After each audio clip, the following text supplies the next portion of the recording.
ये जो मिलकर जो काम करने वाला जो काम है, इसी से काम होता है। ये अगर कहते हैं कि मुझे क्या पड़ी है, आपकी बला में अपने सर, हालांकि उनको नहीं पता था कि हमने बंटवाए हैं, लेकिन फिर भी किसी को तो ऑनरशिप लेनी थी तो इन्होंने ले ली।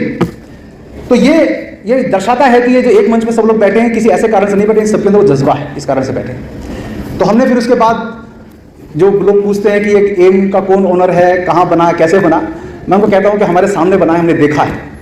और हमने देखा है कि 10 साल से हम प्रतीक्षा कर रहे थे कि कोई बड़ा अच्छा काम करने वाले जो मीटिंग्स के अलावा घर जाकर काम भी करें, रिसर्च भी करें, मीटिंग्स करके फॉलोअप भी करें, ऐसा कोई करने वाली टीम होनी चाहिए। तो वो टीम, मैं आपको बताता हूँ कि एक एक छोटे छोटे जो ड्राफ्ट अभी आपने देखे, लेटर टू अथॉरिटीज़ देख लीजिए, इन लोगों ने 9 बजे रात को पूरा अपना काम करके आते हैं सब लोग। उसके बाद 9 बजे बैठते हैं, एक एक लाइन को डिफाइन करना, उसके स्पेलिंग मिस्टेक्स, उसकी ग्रामेटिकल मिस्टेक्स, लीगल मिस्टेक्स, सब तरह से उसको परफॉर्म बनाने के लिए ये लोग काम करते हैं। 12-12 बजे, 1-1 बजे तक लगे रहते हैं। तो मैंने ये जज्बा, मैं आपको सब बता रहा हूँ कि मैंने ये जज्बा राजीव भाई के नेटवर्क में आने के बाद 10 साल में किसी के अंदर नहीं देखा। ये लोग ना खादी पहनते थे, ना ये लोग ये अंग्रेजी बोलने वाले, जीन्स पहनने वाले, चाय पीने वाले, लेकिन ये देश का सोचते थे। तो मैं सब लोग, राजीव दीक्षित जी के सभी लोग हैं, मैं उनको ये कहना चाहता हूँ कि ये चाय, जीन्स, भाषा, इस सब की जो आप कहते हैं ना कि आप चाय पी रहे हो तो अरे आप स्वदेशी नहीं हो, इन सबसे आगे बढ़ जाओ। इमरजेंसी का टाइम है, इसमें लड़ते रहोगे तो 10 साल मैंने वेट किया, तो सोचा आप भी वेट करते रह जाओ। वो क्या खाता है, क्या नहीं खाता, क्या पहनता है, उस पर मैटर नहीं करता। वो देश का सोचता है तो आपका भाई, आपका बंधु है, आपका सेनानी। तो उसके बाद नीलेश जी का जब आना हुआ इस टीम में, तो हमारे अंदर जो हिम्मत थी वो और जो है कई गुना बढ़ गई। तो हमने व्यक्तिगत रूप से, मैंने जो है बैठ के सोचना शुरू किया, क्योंकि यौन ने भी ये कहा कि जो नेटवर्क का काम है, रिसर्च वगैरह, एक जैसे कोई फील्डिंग बैटिंग बहुत अच्छी कर रहा होता है, दूसरे को विकेट संभाल के रखना पड़ता है। तो यूट्यूब चैनल बंद हुए। तो ये नीलेश जी के कारण हुआ कि देश में अकेला उदाहरण ऐसा है कि मेरे पास एक चैनल स्पेयर पड़ा था 40,000 सब्सक्राइबर का। तो बहुत लोग बोलते हैं ऐसे तो आप कमा सकते हो, तो हमने कहा नहीं, कमाने के लिए नहीं रखा था, किसी अच्छे काम के लिए रखा हुआ था। तो वो चैनल जो है एम को जो है वो समर्पित किया। तो इन्होंने वीडियो डालने शुरू किया टेस्टिमोनियल्स के, वो तुरंत स्ट्राइक पे स्ट्राइक आया और वो डिलीट हो गया। फिर नीलेश जी को हमने कहा नीलेश जी ये तो गड़बड़ हो गया, अब क्या करें। तो नीलेश जी को ने कहा कि 1000 करोड़ का इनके ऊपर दावा ठोकेंगे। तो नीलेश जी ने, और ये शायद देश का पहला ऐसा केस था जिसमें 1 महीने के अंदर अंदर, वो मेल है मेरे पास, अभी प्रेजेंटेशन में दिखा नहीं पाऊंगा अभी, वो मेल है हमारे पास, यूट्यूब ने रिप्लाई किया कि हमसे गलती हो गई कि हम लोगों ने आपका चैनल हटाया, आपका चैनल कोई कम्युनिटी स्टैंडर्ड का उल्लंघन नहीं करता, इसलिए हम आपका चैनल वापस लौटा रहे हैं।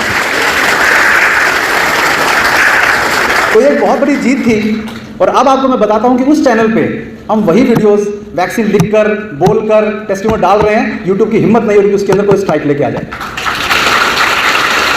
और मैं आपको सब बता रहा हूं, हम खूब वही वीडियो डाल रहे हैं जिसकी वजह से पहले स्ट्राइक आई थी, लेकिन उन्होंने शायद अपने आप को, जिस सुंदर पिचाई का अभी नाम ले रहे थे रंजन भाई, कि उसको एक्सेप्शन में डलवा दिया होगा कि इनको बस छेड़ना 1000 करोड़ देने पड़ जाएंगे, और अगर इनको देने पड़ जाएंगे तो फिर लाइन पीछे बहुत लंबी है।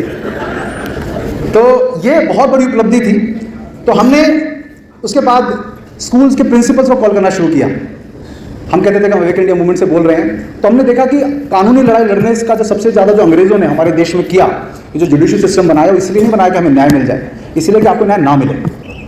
उसमें से नीलेश जी जैसे लोग जिनको लूप होल्स पता हैं, वो न्याय दिलाने का प्रयास हमें कर रहे हैं, लेकिन मूल में वही था। मैं भारत में अंग्रेजी राज, एक पुस्तक है सुंदरलाल जी की, मैं उसको पढ़ रहा था, तब मुझे समझ में आया कि कैसे उनकी अदालतें शुरू हुई। बड़ा उसकी हास्यास्पद स्टोरी है, वो अभी नहीं सुनाना चाहता मैं। तो हमने स्कूल्स प्रिंसिपल्स को कॉल करना शुरू किया और उसके जो ऑडियोज है रिकॉर्ड करके यूट्यूब पर डालना शुरू किया। तो हमने देखा कि प्रिंसिपल्स के पास केवल इतना बोलने से कि आप ये नहीं कर सकते, उन लोगों ने अपने बच्चों को बोला कि आपके बच्चों को भेज दो, बाकी बच्चों को हम लगाते रहेंगे। तो कानूनी लड़ाई लड़ने की जरूरत ही नहीं पड़ी, केवल फोन उठाने की जरूरत थी। तो हमने देखा उसके बाद बाढ़ आ गई, देश के लोगों ने कॉल करना शुरू कर दिया, स्कूल्स के प्रिंसिपल्स को रिकॉर्ड कर करके यूट्यूब पे डालना शुरू कर दिया। तो उसकी वजह से बहुत बच्चों की जो जान बची। तो ये हिम्मत जो हमारे अंदर आई, वो इसीलिए आई कि हमें पता है कि कुछ गड़बड़ होगी तो संभाल लेंगे नीलेश जी। और इसके बाद इतनी हिम्मत आ गई कि मैं कैमरा लेके हरिद्वार के डीएम के ऑफिस में घुस गया। उसको ये कह के कि मैं वैक्सीन के ऊपर जो है जागृति फैलाने के लिए आपका वीडियो रिकॉर्ड करना चाहता हूँ। तो बड़ा खुश होकर मुझे बुलाया, क्या हुआ वीडियो रिकॉर्ड कर। उसको नहीं पता था हम क्या करने वाले हैं। तो मैं गया और देश का पहला ऐसा डीएम था जिसका वीडियो पे जो है वो कन्फेशन ही आ गया। उसे पूछते पूछते तो उसको रियलाइज हो गया थोड़ी देर बाद कि ये तो मुझको खींचने आया है। लेकिन उसने कह दिया कि नहीं नहीं हम लोग कंपल्सरी नहीं कर सकते, हम सारा का सारा वॉलंटरी है, हम तो किसी को जबरदस्ती नहीं कर रहे। तो 2-3 टेढ़े क्वेश्चन पूछे तो उन्होंने कहा आप चले जाओ, अब मैं आगे जवाब नहीं देना चाहता। वो भी रिकॉर्ड करके डाल दिया फिर हमने। तो ये समझ में आ गया एक डीएम का जो स्टैंड है वो बाकी सब डीएम का भी स्टैंड है कि उसको जब एक पीएम जो है डीएम को पर्सनली जब कॉल करता है तो डीएम पूरे इनकी फ्रेटर्निटी में फैल जाता है कि पीएम खुद फॉलो अप कर रहे हैं। तो इन लोगों को कुछ नहीं सूझता, फिर इनको आगे सेक्रेटरी एडिशनल सेक्रेटरी बनने का जो भूत लग जाता है, ये हमारे लोगों के लिए फिर काम नहीं करते लोग। तो ये बहुत बड़ी उपलब्धि थी। तो उसके बाद क्या हुआ उस वीडियो के आने के बाद कि हरिद्वार और दिल्ली का जो बॉर्डर है, उत्तराखंड का जो बॉर्डर है, एंट्री पे वहाँ चेकिंग होती थी। तो वहाँ जाकर वीडियो बनाया, उसके सीएमओ को जो है पूरा सर्कुलेट करवाया हरिद्वार में उस वीडियो को। तो 2 दिन के अंदर अंदर वो चेकिंग भी हट गई जो एंट्री पे करते थे उत्तराखंड की एंट्री पे। तो ये जो सब जो काम हुए, मैं एक हमारे रविंद्र शर्मा जी आदिलाबाद के गुरुजी जिनको हम बोलते थे, अब तो इस दुनिया में नहीं है, लेकिन राजीव भाई को सुनने के बाद उन्होंने दिशा दी कि इस देश को किस दिशा में काम करना है। सुबह रवि कुमार भाई ने बहुत अच्छी बात बोली थी कि आप देश को सुधारने के लिए निकल रहे हो, पहले समझ तो लो देश क्या है। उस देश को समझाने की बात वो हमें जो राजीव भाई के पास सिखाया वो सिखाया रविंद्र शर्मा जी ने।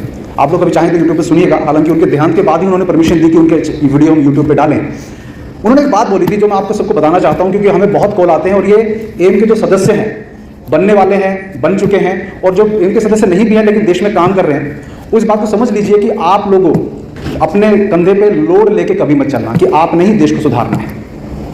ये बहुत मैं अलग बात कह रहा हूँ, क्योंकि रविंद्र शर्मा जी ने एक बात हमें बोली थी कि आप लोगों को वीरेंद्र नारद की भूमिका में आना पड़ेगा। तो हमने कहा कैसे? बोलो नारद का काम क्या था? वो जाता था, जो पाप करता था उसको ऐसी पिन चुभोते थे कि वो और पाप करता था, तो उसका घड़ा जल्दी भर जाए, तो जल्दी अवतार लेकर उसको मारने के लिए कोई पैदा हो। तो ये हमें करना है, क्योंकि जब तक वो बहुत अच्छा उदाहरण दिया, अभी मैं आपको इसको समझाऊंगा जिन लोगों को नहीं समझ में आ रहा है। उन्होंने कहा कि तुमने ये काम शुरू किया देश में कुछ अच्छा करने का, ये किसके लिए किया? मन की शांति के लिए, मन की अशांति के लिए? तो हमने बोला मन की शांति के लिए। तो अब एक बात बताओ कि तुम लोग जब दुनिया भर से लड़ने में निकलते हो कि ये गलत खा रहा है, ये वैक्सीन लगवा रहा है, ये मास्क ही पहन के घूम रहा है, दुख आपको होता है, वो व्यक्ति रात को चैन से सोता है लेकिन तुम्हारी नींद गायब हो जाती है। तो तुम ये किसके लिए कर रहे हो? बोला तुम्हारा कर्तव्य जो है वो ये है कि मानवता का फर्ज निभाकर उनको बता दो, जिसको जगना वो नीलेश भी है क्या, जिसको जगना है उसको जगाओ, जो नहीं जगना चाहता उसके लिए अपनी रातों की नींद क्यों खराब कर रहे हो आप? क्योंकि यदि वो रातों की नींद खराब होने का क्या मतलब है कि आप रात में नहीं सो पा रहे हो, बीमार आप पड़ जाओगे, वो सुखी रहेगा। दुनिया फ्लाइट में जा रही है आराम से, रेस्टोरेंट्स भरे पड़े हैं, सिनेमा हॉल्स भरे पड़े हैं, लेकिन आप लोग जो दिन रात चिंता कर रहे हो कि ये लोग बेचारे जो है वैक्सीन से इनकी डेथ हो जाएगी, ये हो जाएंगे, किसी को कोई फर्क नहीं पड़ा। आपका जो कर्तव्य वो निभाइए। वो क्या है? नारद की भूमिका वाला।